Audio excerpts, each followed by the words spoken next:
What's up, everybody? FM here. Recently, Hollywood, and I would say everybody that's a film lover, we lost somebody that I think was just a great all-around actor, great all-around man, in general, because I think he's that type of actor who there was no ego about him. He really just played his part, and I'll say a lot more about him later on because I do want to have a tribute at the end of this video. And I'm gonna start off here though with what I feel is one of his best movies. So I'm kind of giving away, what I think of the movie already. But yeah, I'm gonna share my thoughts on the movie Frailty. So starting off with the review, then like I said, we'll have a tribute at the end, and it's not gonna be just me. You will also hear from my good friend Matthew Movies. Kill me, I'm here! Kill me!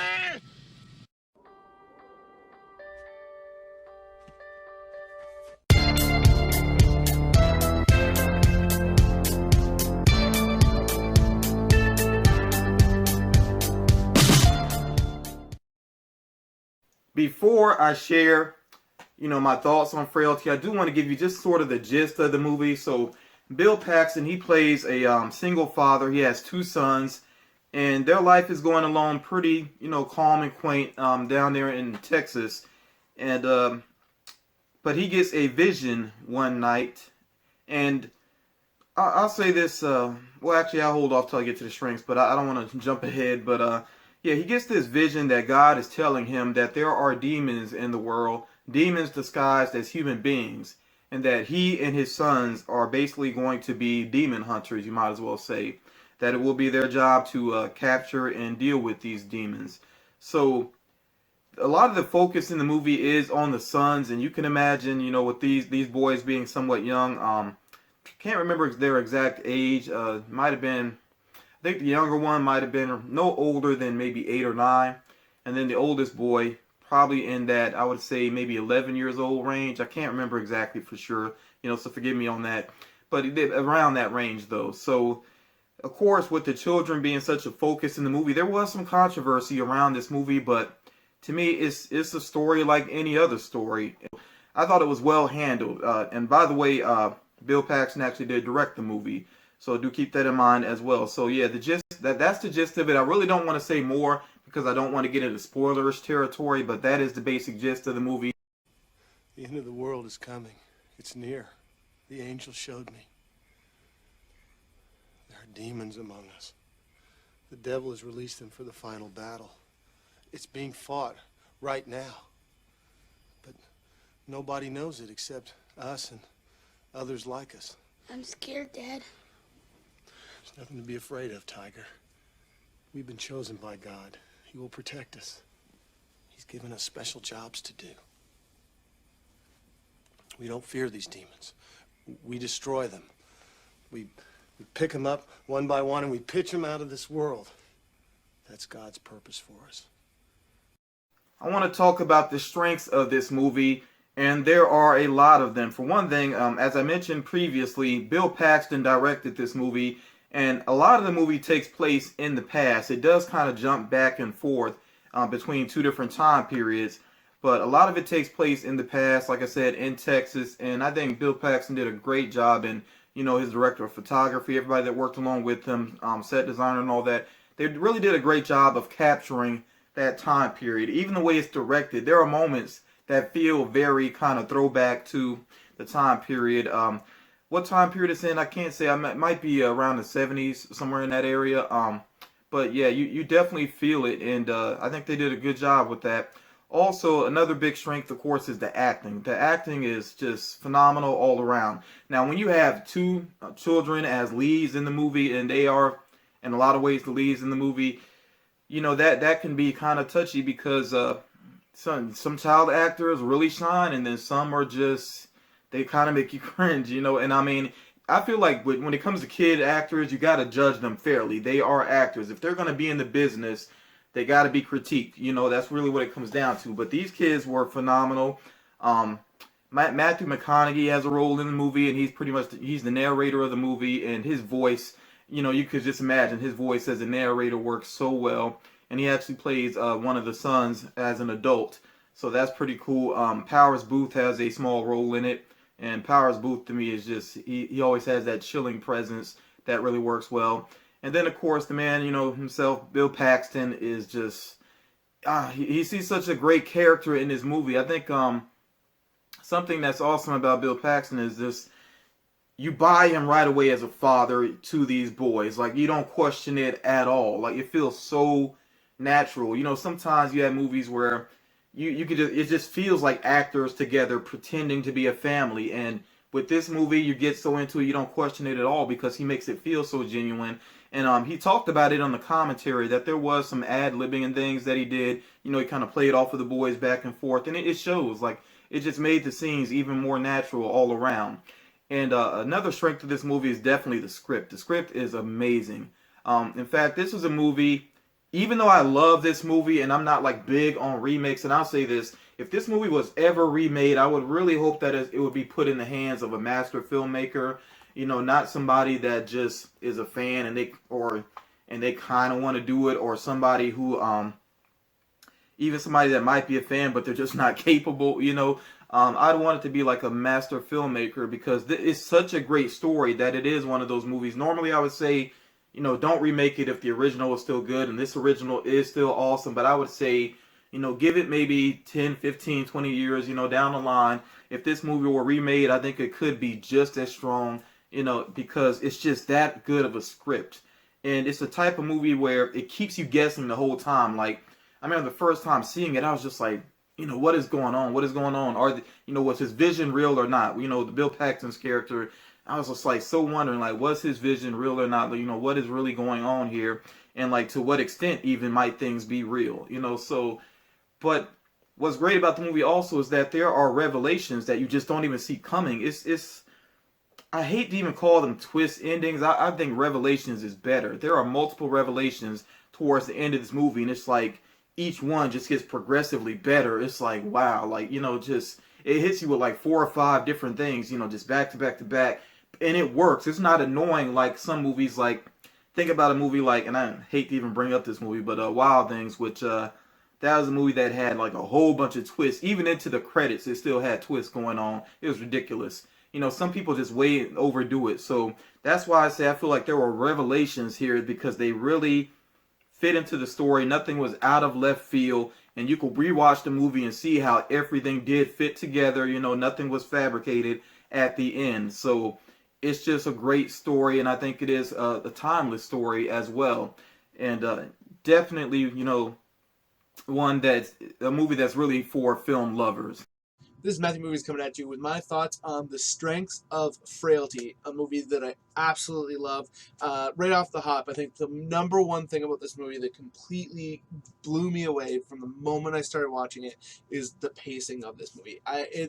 To say that this is deliberately paced would be the understatement of the year. I mean, if you are somebody who is impatient, I could see that you could say that it's kind of slow, but would completely disagree with that. I think that the way in which it's told in this very kind of drawn out manner, and like almost every single moment in the movie completely breathed, really serves to draw you into the characters and draw you into the story, which is really what this movie is all about. Because you kind of, because of the way everything is happening, you're liable to start like leaning forward in your chair to try to figure this movie out more, and things are not spelled out for you as much as they are in a lot of different movies. And throughout the entirety of this film, you don't really know what's up and what's down and what's left and what's right. Everything, you're questioning almost everything that's in front of you, but it's not in a like goofy kind of over the top way or gimmicky way. It's just the movie is told in such a fashion. The story is so set up perfectly to have everybody who's watching this movie questioning everything that they're seeing, and it's supported perfectly by all of the performances across the board. Like the two children that are in this movie, they play the kids of Bill Paxton's character, are both extraordinary, and they're both one of the major things I think is just absolutely perfect about this movie is the way the two boys play off of one another, because they have very different personalities to a large degree, and they come across as like completely separate from one another, but you completely believe throughout the entire process that these two would be brothers. They come off like there is years and years and years of relationship between the two of them, and there's the affection between the two of them is clear. And then when as the story progresses, like the longing for one to embrace what's going on is just absolutely fantastic. And like across the Bill Paxton, of course, it just nails this movie from the directing to his acting as well. Like I said before, the pacing's amazing, but also like the shots are incredible. Like there's a scene that you where his character basically gets his mission, or believes he gets his mission, and the way that looks is just so impressive, and the way the world kind of expands is just done to perfection. And then like the grit and the grime of the entire situation, like when they're bringing people in to take out that, like none of it comes across like it's overly saccharine, not saccharine, but none of it comes across like as if it's processed or anything like that. Like it comes across like completely real, and it forces you to kind of empathize with the one son who doesn't believe in what the father and brother are doing. And you put yourself in that situation where you're like, what would I do with the two people I loved the most in the entire world have been completely convinced that they were doing something that I think is wrong, and I'm looking at these people and not sure if I'm being a party to something horrendous or heroic. And the way that's all played out is just amazing through the visuals. And then Paxton's performance of is just amazing because of the way in which he plays it just right on the razor's edge. Throughout the entire film, he comes off like he could be somebody who's just completely been overtaken by some malevolent force that has him convinced to do horrible things, and basically gone into a descent into madness, or he is just the only guy with his eyes open in the world. And the way in which he plays that, so that you can really read any of those kinds of situations into him, and is just great. And then like the way in which he acts with the two children, like where he really there's a real love in his performance for those two boys that are his kids, and especially for the one that is disappointing him, and how he so desperately wants to bring him over to his side. So it's just the acting is just spectacular in this movie. And the way this story is written, it just blows me away. Like you really are what if you get invested in this movie, if you allow yourself to invest in this movie and just go with the pacing and go with it, I mean, you are in for one heck of a ride. I adore this film.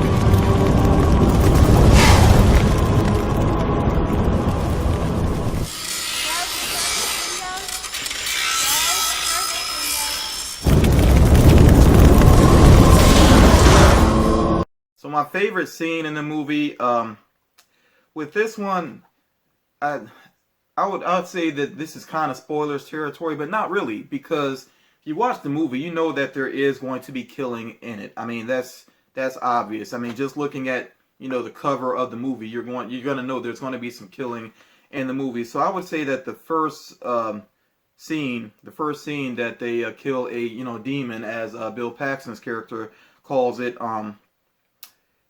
is very well directed, because it's the way it's done, and Bill Paxton even talked about this on the commentary. He did it in a way where you feel like, as an audience member, maybe you will be spared of seeing this. And movie lovers, we see plenty of killing in movies. So what I mean by that though is the fact that his children are there, witnesses to this, and he intentionally has this moment where he's about to slay the demon, as he would say, and he goes to the window and pulls down the blind.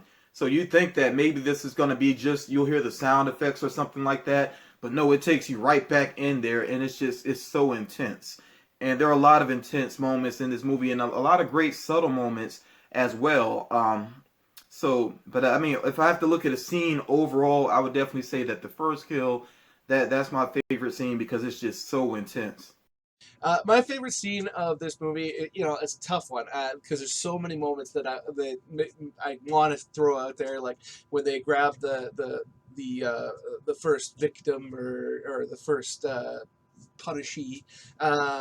But for me, the moment that has always stuck with me is one of the two sons when he kind of has like almost like a descent into madness where he's kind of been pushed into a situation that he can't escape from, and he's alone, and he starts kind of seeing things, and the way in which the movie visualizes what he's going through and makes you like completely empathize with the horror that kind of being put into that kind of position by two people you love would have on you, and the like emotional turmoil and the way in which that could completely make your world crack apart and make it so that you question everything, and the lack of any kind of input, be it visual or audible or what have you. Like the everything across the board it's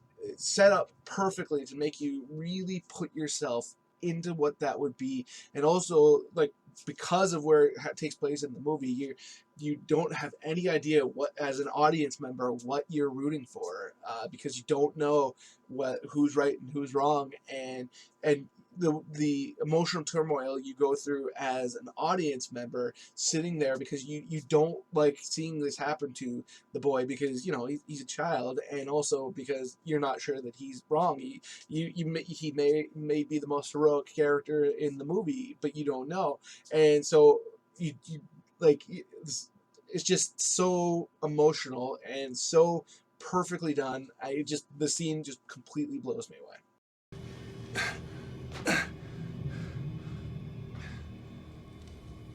Destroy him.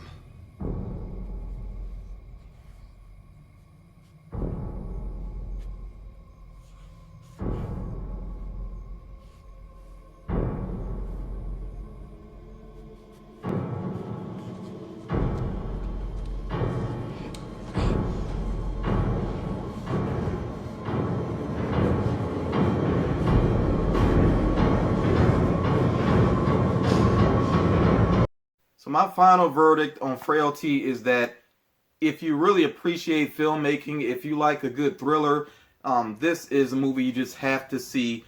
And don't let the movie scare you away. I mean, I know that just from the cover and everything, it looks like it's horror, and some people even label this as horror. But to me, it's really more of a thriller, and it's not like it's a gory movie or anything like that.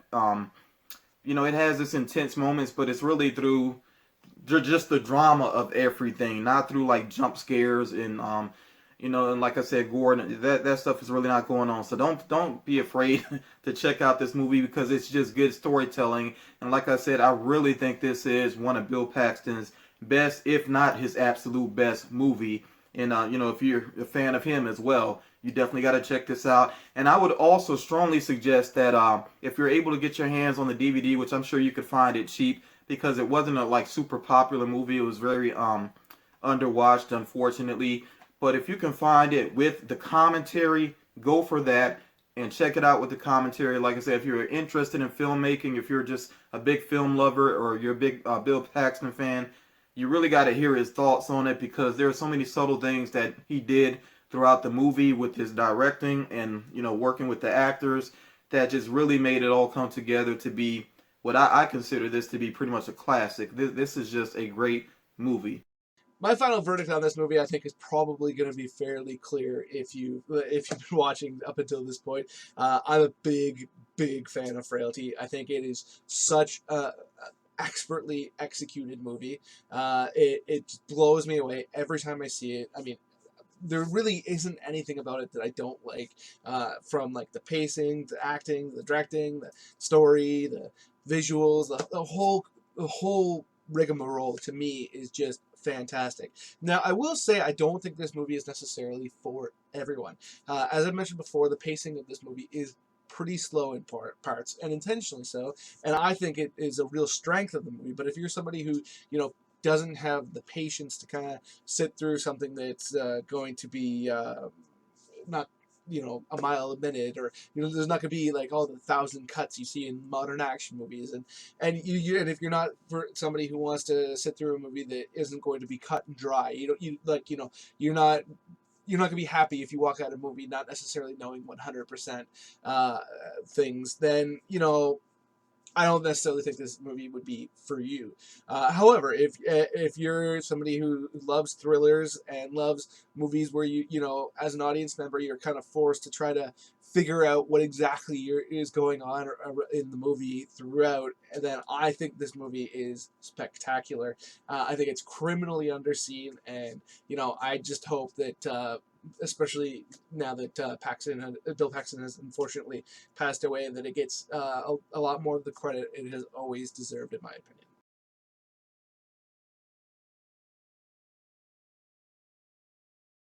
When I heard that Bill Paxton had passed away, like first of all, of course, I did what I usually do. I jumped online. I made sure I checked from multiple sources. Especially making sure that I checked out some reliable sources to see if it was real, because we know there are a lot of just terrible people that love to do celebrity hoaxes, about their deaths and all that. So I wanted to make sure it was legit.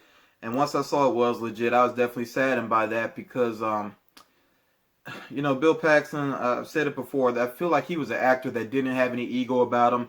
He played his role, whether it was a minor role or a starring role. He just did his part, and he brought so much to the movies and shows that he was in.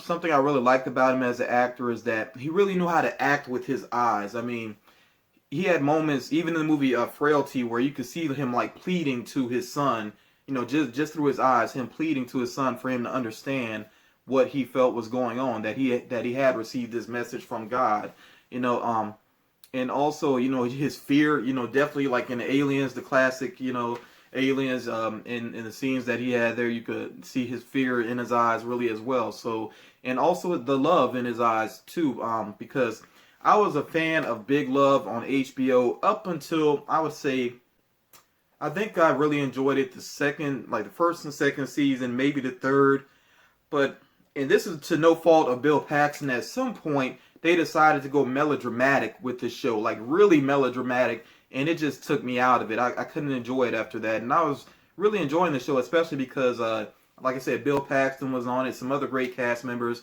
including Chloe Sevigny, who I'm a fan of.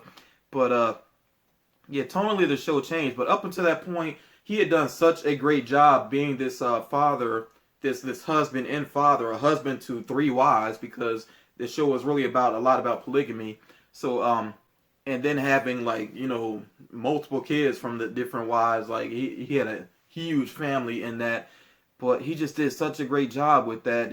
With the drama, showing his love there, the comedic aspects of it. Yeah, it was just a great series. That's why I hated that it kind of went off the rails there. I don't know if they ever kind of pulled things back, because I didn't have HBO for the past couple years. But yeah, it was really good in the beginning. And then also True Lies. I mean, he didn't have like a major role in that, but he was, again, his comedic chops really showed in True Lies. Twister, another one where he gave both, I would say mainly a dramatic performance, but it had its great comedic moments too. That was a fun movie, just constant motion in that movie. I mean, it's a Twister movie, about tornadoes and everything, but also the way it was directed, there was just constant movement going on. So, and he was like, that's when he really shined to me, when there was a lot going on in the movie, when things seemed kind of chaotic and everything like that. He was right there along for the ride, so that he's just very fun to watch in those type of scenarios.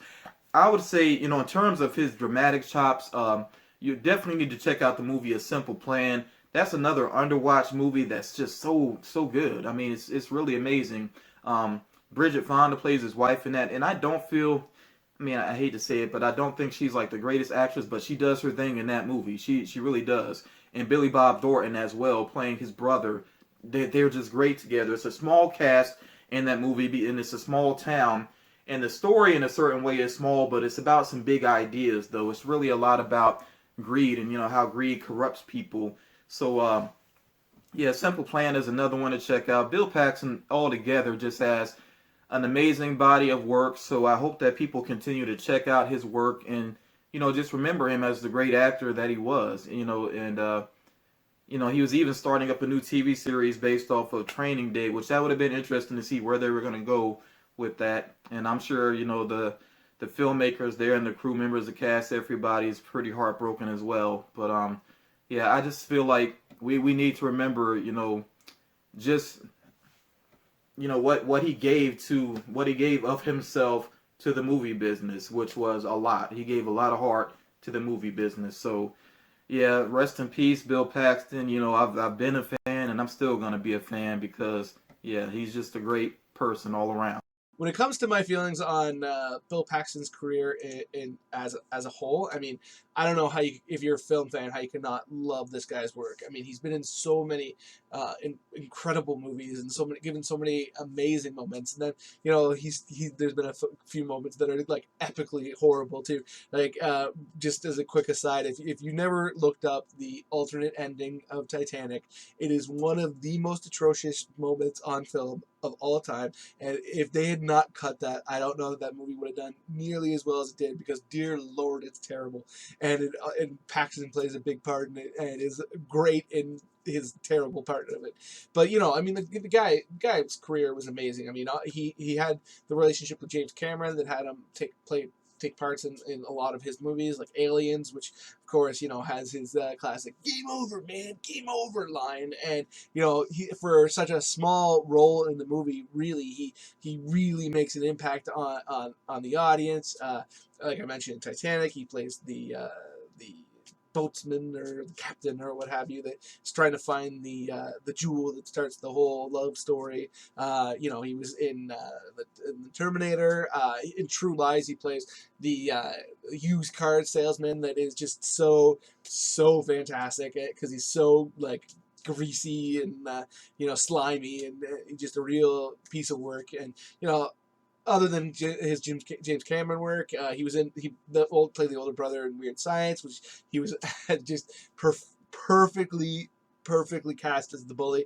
And it's funny because you don't necessarily think of him as being like this intimidating guy, but he managed to make you feel intimidated for the two boys, because obviously they were pretty easy to pick on. But he's this militant guy who when he gets his comeuppance in the end, it is just epic. And then he's one of the stars of one of my all-time favorite westerns, Tombstone. He plays one of the Earp brothers, one of the minor ones, but still he's great in that as like kind of like the scrappy younger brother.